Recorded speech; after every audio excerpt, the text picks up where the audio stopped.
We got a live look at the Senate floor right now. I think that's the Senate floor down in the bottom, and that is the House floor up there. We are expecting to hear them read down there the entire 1,924-page spending bill, but we are hearing reports now that the Democratic aides think they may have found a path forward on omnibus. I'm not sure that's the greatest thing in the world.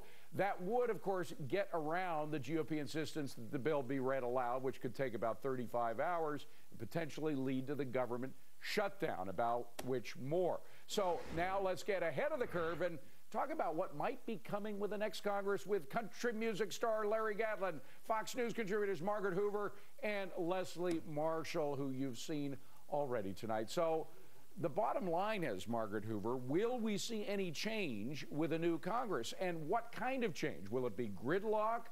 Will it be some kind of compromise, one compromise after another, or what? Yes, you're going to see change. I mean, you've got 63 Republicans coming to House of Representatives, and John Boehner is going to be third in line for the presidency. So that's a huge amount of change. I think the first thing they're going to do is vote to repeal Obamacare. I think then we're going to see some really constructive tax bills. They're going to have a lot of tax bills on the table. And I think you're going to see really substantive policy ideas coming out of the budget office from Paul Ryan. Will we see any more order than in the chaos that we are seeing right now, Larry Gatlin?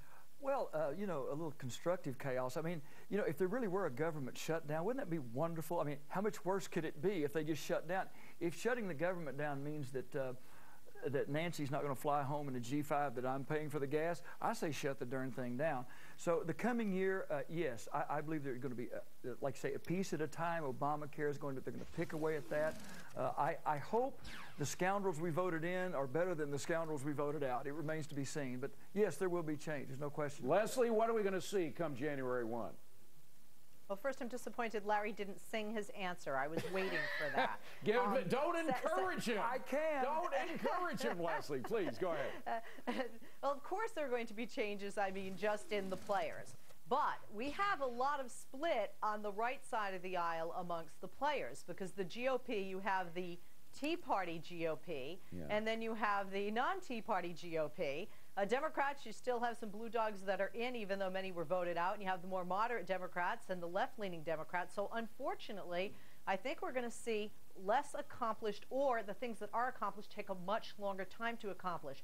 Bottom line, if you spend any time repealing health care, that is not what the majority of Americans want, left or right. They want jobs, and they want the economy improved upon. Yeah, but the majority of the Americans, Margaret Hoover, want either a full repeal or a partial repeal of Obamacare. That is absolutely clear by all the polls. It is clear by all the polls, and I'll cede Leslie a small point.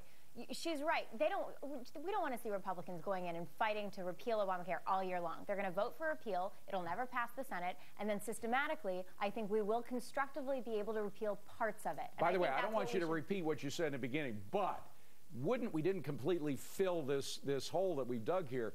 If, in fact, you do bring this spending bill into January 1st, even at the risk of closing down the government for a day or two, would it be worth it to have it be taken up by the new Congress? I think you do a continuing resolution, and then you have the new Congress do the bill, because what's happened is they've put themselves in a hole. They shut the budget process down the entire year. They didn't pass any spending bills all year long, and then they did it behind closed doors. So get rid of the omnibus and go for a continuing resolution. And let the legitimate Congress pass the next budget. Well, Larry is nodding like what she says. Yeah. Leslie, what about that? Going for a continuing instead of an omnibus?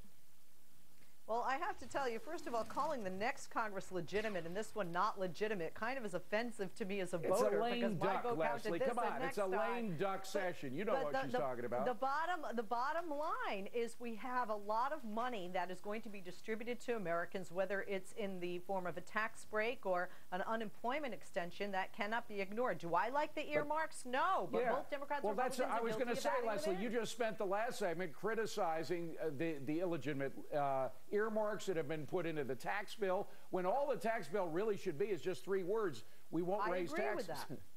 We won't. Well, yeah, you want things, but nobody wants to pay for them. Come on, David. You know you can't have no taxes raised and get stuff. Larry Gatlin, you are terrible. We won't raise taxes. Okay, well, that's... We will not. Actually, it's 5 words. This is totally... Raise no taxes, you're right. Raise no taxes. Gang, thank you very much. Coming up on deck, our allies call